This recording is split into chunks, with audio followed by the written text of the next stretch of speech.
अस्सलाम वालेकुम नाजरीन, आदाब आदाब आदाब। आगाज़ है खुदावंद कुद्दूस के नाम से, जो रात की तारीकी में सहरा के अंदर चलने वाली चूंटियों की कितार में होने वाली गुफ्तगू को भी सुनता है, जो ज़ाहिर है इतना कि हिजाबात उसे छुपा नहीं सकते, और जो बुलंद है इतना कि ख्यालात उसे छू नहीं सकते। खुदा का शुक्र है कि मैं भी बिल्कुल खैरियत से हूँ। मैं कुछ करीमों के बाब नेमत से मुंसलिक हूँ। मैं कुछ करीमों के बाब नेमत से मुंसलिक हूँ। सो खुद ब खुद हो रहा है सब इंतज़ाम मेरा। ये मेरे दुश्मन यूं ही तो पसपा नहीं हुए हैं, कोई तो है ले रहा है जो इंतकाम मेरा। और मैं सरकशी से सपुर्दगी की तरफ चला हूँ। मैं सरकशी से सपुर्दगी की तरफ चला हूँ। खुदा जो चाहे तो ये भी हो जाए काम मेरा। नाजरीन, प्रोग्राम नसीम ज़िंदगी के साथ आपका मेज़बान हसन रज़ा नकवी हाज़िर खिदमत है।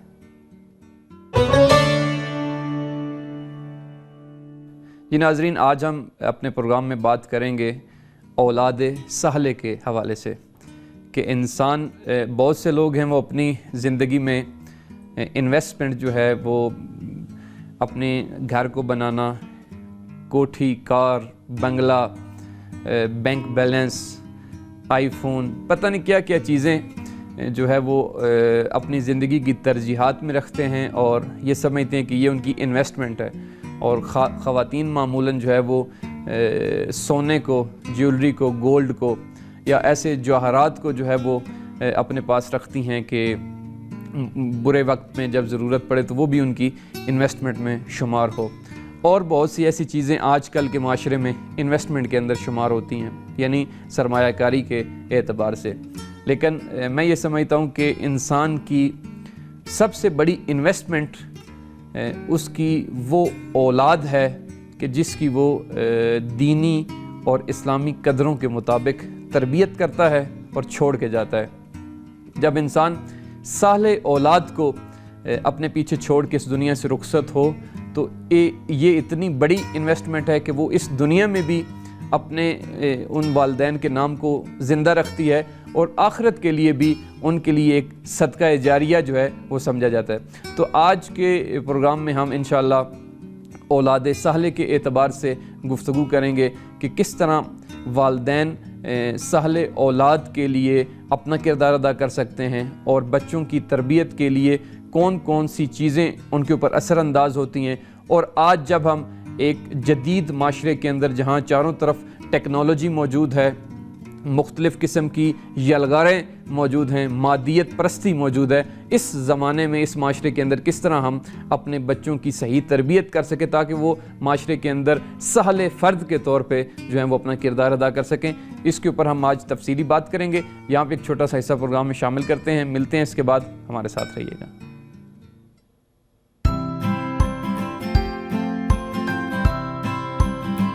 जी नाजरीन, आज हम बात कर रहे हैं औलाद सहले के हवाले से कि किस तरह औलाद सहले की तरबियत की जानी चाहिए और औलाद की तरबियत के हवाले से कौन सी ज़िम्मेदारियाँ वालिदैन के ऊपर आयद होती हैं। इसी हवाले से बात करने के लिए आज हमने अपने प्रोग्राम में एक तहकीकी नौजवान उनको ज़हमत दी है, जनाब डॉक्टर जुल्फ़कार जाफ़री इंडिया से। वो हमारे साथ लाइन पे मौजूद हैं। आइए उनके साथ इस मौजू पे बात करते हैं। अस्सलाम वालेकुम। वालेकुम अस्सलाम। डॉक्टर साहब, आपको प्रोग्राम नसीम ज़िंदगी के अंदर खुश आमदेद अर्ज़ करते हैं और आपका शुक्रिया अदा करते हैं कि आपने अपने कीमती औकात में से हमारे प्रोग्राम के लिए वक्त निकाला और शरीक हुए। जैसा कि हम आज बात कर रहे हैं औलाद सहले के हवाले से, फिर बच्चों की तरबियत के हवाले से, उसमें मुख्तलिफ़ चीज़ें असरअंदाज होती हैं। सबसे पहले मैं ये चाहूँगा कि आप अपनी गुफ्तगू का आगाज़ यहाँ से करें कि किस तरह हम औलाद सहले के लिए ख़ुसूसन वालिदैन की क्या ज़िम्मेदारियाँ आयद होती हैं। जी, सब प्रोग्राम आपके सवाल के जवाब देने से पहले सबसे पहले मैं तमाम नाज़रीन की खिदमत में और नसीम ज़िंदगी के तमाम स्टाफ की खिदमत में ईद उल फित्र की तहे दिल से मुबारकबाद पेश करते हैं। और ये दुआ करते हैं कि परवरदिगार कोरोना जैसे इस आफत से तमाम लोगों को जो है वो महफूज रखे। सबसे पहले हम ये बात करते हैं कि औलाद की तरबियत के सिलसिले में, फ़र्जंद की तरबियत के सिलसिले में माँ बाप का क्या किरदार होता है या माँ बाप को क्या करना चाहिए। ठीक है, तो हम इससे पहले थोड़ा सा और आगे चलें कि बच्चों की तरबियत जो है वो कब से करनी चाहिए कि एक फ़र्जंद साले जो है वो वजूद में आए, एक फ़र्जंद साले जो है हमें दिखाई दे। तो सबसे पहले हम ये तसव्वुर करते हैं कि जब औलाद दुनिया में आ जाए, जब फ़र्जंद दुनिया में आ जाए, तब हम जो है उसकी तरबियत शुरू करें। जबकि ये बिल्कुल थोड़ा सा हम यहाँ पर गलती करते हैं। बच्चा पैदा होने के बाद तो वो तरबियत ज़रूरी है, लेकिन बच्चा जब माँ के पेट में होता है या उससे पहले भी कि जब हम शरीक हयात का इंतखाब करते हैं, उस वक्त बहुत ज़्यादा इम्पोर्टेंट है कि शरीक हयात हम कहाँ से लेके आ रहे हैं, किस कौम से, किस कबीले से, किस माहौल से। ठीक है, ये बहुत ज़्यादा डिपेंड करता है। एक औलाद साले के लिए, एक फ़र्जंद साले के लिए सबसे पहला कदम जो है वो हमारी शरीक हयात का है, बीवी का है कि हम किससे शादी कर रहे हैं, कौन से कबीले में शादी कर रहे हैं, पढ़े लिखे कबीले में कर रहे हैं, उसकी फ़िक्र क्या है, उसकी थिंकिंग क्या है, उसके रहने सहने का ढंग क्या है, उसका माहौल क्या है, ये सब बहुत ज़्यादा डिपेंड करता है। उसके बाद जब हम शादी कर लेते हैं तो हम ये देखते हैं कि जब बच्चा माँ के पेट में होता है तो उस वक्त माँ का किरदार क्या होता है। हम ये सोचते हैं कि कोई किरदार नहीं होता है, लेकिन बहुत ज़्यादा किरदार होता है और वही धीरे धीरे जो है उसके ऊपर वो असर अंदाज करता है। इसीलिए आज अगर डॉक्टरी एतबार से देखा जाए, साइंटिफिक एतबार से देखा जाए, और ख़ुद इस्लाम भी कहता है कि जब बच्चा माँ के पेट में होता है हमें उसी वक्त से जो है उसकी तरबियत शुरू करनी चाहिए। लोगों को ये सुन के अजीब लगता है कि माँ के पेट में कैसे तरबियत हो सकती है, जबकि माहिरीन नफ्सियात का कहना है, डॉक्टरों का कहना है, साइंस वालों का कहना है, ख़ुद हमारा इस्लाम कहता है कि हम जब बच्चा पेट में होता है तो हम ग़ज़ा को हम देखभाल के खाते हैं कि कौन सी ग़ज़ा उसके लिए मुनासिब है, नहीं है। ठीक है, हमें कौन से काम करना चाहिए, नहीं करना चाहिए, जिससे बच्चा जो है तंदुरुस्त रहे। तो हम बहुत सारी चीज़ें जो है वो इग्नोर करते हैं, लेकिन हकीकत यह है कि हमें उस वक्त भी बहुत ज़्यादा ख्याल रखना चाहिए कि हम जो करेंगे वो सारी एक्टिविटीज़ का असर जो है वो हमारे उस बच्चे के ऊपर होगा जो पेट में पल रहा है। फिर बच्चा पैदा होता है और बच्चा जब पैदा होता है तो हम बहुत आराम से रिलैक्स हो जाते हैं कि चलो अब बच्चा पैदा हो गया है, जबकि और जिम्मेदारी बढ़ जाती है कि अब इसकी असल में सही तरबियत करनी है। तरबियत कैसे सही करनी है, एक माँ बाप को क्या तरबियत करना चाहिए कि एक फ़र्जंद साले जो है वो बन के दुनिया के सामने, समाज में, मुआशरे में जो है वो दिखाई दे।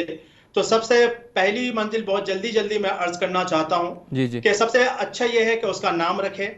नाम का बहुत असर होता है। आज हम देख लें हमारे मुआशरे में, समाज में, कि दिल में जो चाहता है हम वो नाम रख देते हैं। नाम का बहुत असर होता है, तो बहुत सोच समझ के बच्चे का नाम रखें, इसलिए कि नाम का असर भी उसकी ज़िंदगी पर ज़रूर पड़ेगा। डॉक्टर साहब, आजकल तो वालिदैन बल्कि ऐसा नाम रखने की कोशिश करते हैं कि जो किसी ने भी ना रखा हो, ना किसी ने सुना हो। हाँ, ये इसी को कहते हैं फैशन की दुनिया में हमें अपने आप को हमने हवाले कर दिया है, यानी खुद हम अपने वजूद को फैशन के हवाले कर दिया है।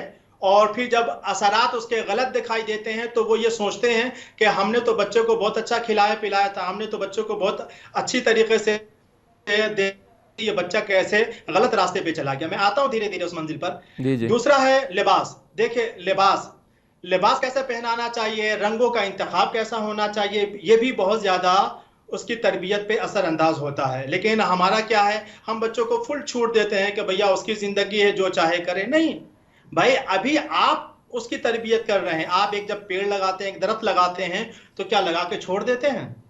जब एक दरख्त को आप लगाने के बाद नहीं छोड़ सकते हैं, तो क्या आप बच्चा पैदा करने के बाद, औलाद पैदा करने के बाद आप यूं ही छोड़ देंगे उसको? नहीं हो सकता है। तो माहिरीन नफ्सियात कहते हैं कि माँ बाप की ज़िंदगी जो है बचपने से लेकर इज़्दिवाजी मरहले तक होती है तरबियत करने में, कम अज़ कम। कम से कम इज़्दिवाजी मरहले तक माँ बाप का किरदार निभाना बहुत ज़रूरी है ताकि वो गलत रास्ते पे ना जाए। चलिए फिर हम बात करते हैं लिबास। लिबास है, रंगों का इंतखाब है, किस तरीके से पहनना है, ये बहुत ज़्यादा डिपेंड करता है। तीसरे आते हैं गज़ा। हम कौन सी गज़ा खिला रहे हैं, हलाल तरीके से खिला रहे हैं, हराम तरीके से खा रहे हैं, या जो उसको सिर्फ ज़बान में लज्जत महसूस हो रही है हम सिर्फ उसको खिला रहे हैं, चाहे भले उसके लिए जिस्मानियत के साख्त के लिए जो है वो नुकसान हो, तब भी जो है हम बच्चों को ये सोच के खिलाते हैं, अरे ये मेरे जिगर का टुकड़ा है, ये बार अरे ये नहीं खाएगा तो बुरा मान जाएगा, रोने लगेगा, ठीक है, इसको अजियत होगी। तो हम बहुत सारे माँ बाप हैं, माँ बाप का दिल नर्म होता है बच्चों के हवाले से, और उसको वो फुल छूट देते हैं कि जो दिल चाहे, जो वो मांग रहा है उसको खाने दिया जाए, ठीक है। तो माँ बाप को भी चाहिए कि कम खिलाओ लेकिन हलाल तरीके से खिलाओ, कम खिलाओ लेकिन अच्छा खिलाओ, कम खिलाओ मगर उसको जिस्मानियत के मुताबिक खिलाओ, ये बहुत ज़्यादा असरअंदाज होता है। सबसे इम्पोर्टेंट बात होती है कि जब हम बच्चों की तरबियत कर रहे होते हैं तो उसमें हम अदालत जो है वो थोड़ा सा इग्नोर कर देते हैं। बच्चों के दरमियान हम अदालत से काम नहीं लेते हैं। मसलन बेटी है तो उसको ज़्यादा इंपॉर्टेंट नहीं दे रहे हैं, बेटा है तो बहुत ज़्यादा इंपॉर्टेंट दे रहे हैं, बेटा है तो उसकी हर जो है ख्वाहिश पूरी हो रही है, बेटी है तो उसकी ख्वाहिश को जो इग्नोर कर दिया जा रहा है, बेटा है तो सबसे पहले खाना खिलाया जा रहा है, बेटी है तो उसको बाद में खाना खिलाया जा रहा है। तो इस तरीके की बातें हमारे घर के अंदर पैदा होती हैं, जिससे औरत को खासकर यहीं से जो है दबाना शुरू, और वो नफ्सियाती मरीज यहीं से वो लड़की शुरू हो जाती है। तो माँ बाप को बहुत ख्याल रखना चाहिए कि बच्चों के दरमियान अदालत से काम ले, किसी एक को बढ़ावा ना दे, ठीक है।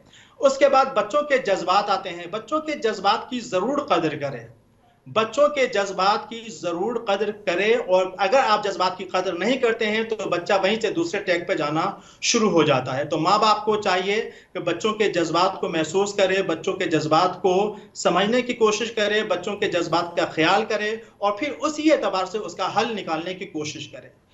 माँ बाप को चाहिए कि बच्चों के साथ हमेशा नर्म लहजे में गुफ्तगू करे, इसलिए कि नर्म और मोहब्बत का वो लहजा है जो बड़ी से बड़ी परेशानी को ख़त्म कर देता है। कभी भी बच्चों के साथ जो है वो सख्त मिजाजी से पेश ना आए, इसलिए कि कभी कभी सख्त मिजाजी जो है उसके दिल पे एक ऐसा गहरा जख्म छोड़ देती है जो उसको गलत ट्रैक पर जाने के लिए मजबूर कर देती है। उसके बाद बच्चों, ये तो मोटी मोटी चीज़ें हैं जो हमें माँ बाप को देखना चाहिए कि हम बच्चों के साथ किस तरीके का रवैया अपना रहे हैं। पहले आपने इशारा भी किया है कि वालिदैन जब बच्चा पैदा होता है तो इसका मतलब ये नहीं है कि वो बच्चे को खुला छोड़ दें। दूसरी तरफ हम हमने मजहबी जो उलमा हैं, स्कॉलर्स हैं, उनसे ये भी सुना है कि इस्लाम के अंदर ये भी कहा गया है कि 7 साल तक बच्चे को खूब जो है वो खेल कूद करने देना चाहिए ताकि उसकी सलाहियतें निखरें। अच्छा, ये जो खेल कूद है इससे क्या मुराद है, और वो जो आप कह रहे हैं कि बच्चे की सही निगरानी करनी चाहिए, इसमें किस तरह हम जुदाई या इसको इकट्ठा कर सकते हैं? देखिए कोई भी हो, शब्द कहते हैं आप खेलिए लेकिन उसकी एक लिमिट है, ठीक है। आप सारा काम कीजिए मगर उसकी एक लिमिट है। आप बच्चों को खेलने के लिए कह रहे हैं, कौन सा खेल? ये खेल भी मुय्यन होना चाहिए जी जी बच्चों से, ठीक है। वो लिखा गया कि बच्चों को खेल कूदने देना चाहिए। खेल कूदने का मतलब ये नहीं है कि उसको जुआ बैठ के खिलवाइए, उसको सिखाइए, ठीक है। खेलने का मतलब ये नहीं है कि आप किसी के उसके जज्बात को जो है खेलने के लिए आप उसको ये तरीका सिखाइए। खेलने का मकसद ये है कि जो बचपने का नॉर्मल खेल है, ठीक है, जो बच्चे आमतौर से खेलते हैं, जो इनकी बचपना का तकाजा है, वो खेल मुराद है। हर वो खेल नहीं है जिससे उसकी ज़िंदगी जो है वो गलत ट्रैक पे चली जाए। देखिए, इस्लाम ने थोड़ी सी छूट दी है, जहाँ छूट देता है वहीं इस्लाम बंदिशें लगा देता है, ठीक है। कोई भी हो, चाहे वो इस्लाम हो चाहे वो दुनियावी हो, हर इंसान एक छूट देता है, परमिशन देता है, लेकिन परमिशन के साथ क़ुयूद लगा देता है, शर्तों शराइत लगा देता है ताकि एक हद में रहे। और जब तक सारी चीज़ें हद में रहती हैं वो इंसानियत माना जाता है, जब ये हद से तजावुज़ हो जाती हैं तो वो इंसानियत के बाहर हो जाती है, ठीक है।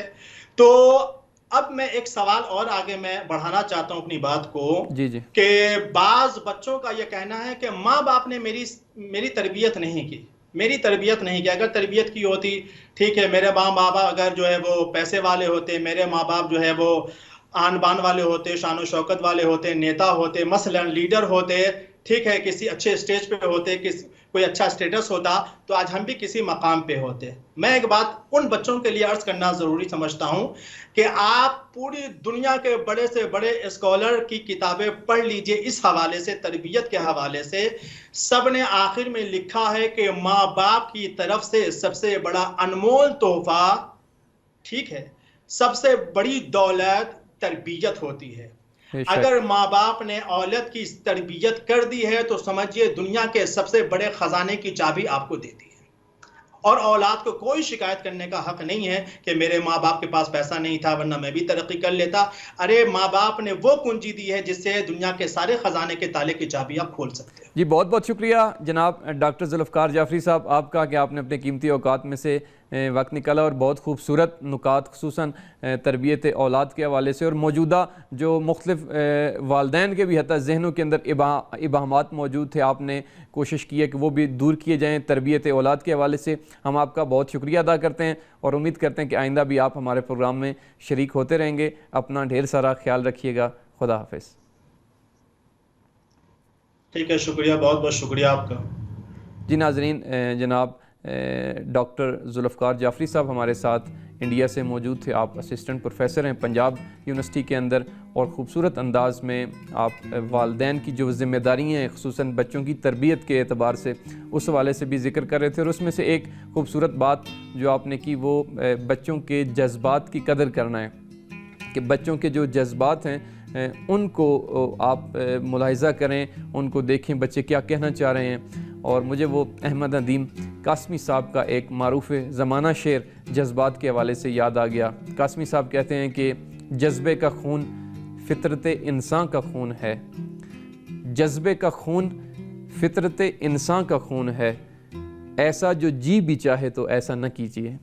तो वाकई इंसान को न सिर्फ ये कि बच्चों को बल्कि बड़े इंसानों को भी एक दूसरे के जज्बात की कदर करना चाहिए और एक दूसरे के जज्बात को समझना चाहिए और पाकीज़ा जज्बात की न फ़कत ये कि कदर करनी चाहिए बल्कि उन जज्बात को परवान चढ़ाते हुए तकमील तक भी पहुंचाना चाहिए। यहाँ पे एक छोटा सा ऐसा प्रोग्राम में शामिल करते हैं, मिलते हैं इसके बाद, हमारे साथ रहिएगा।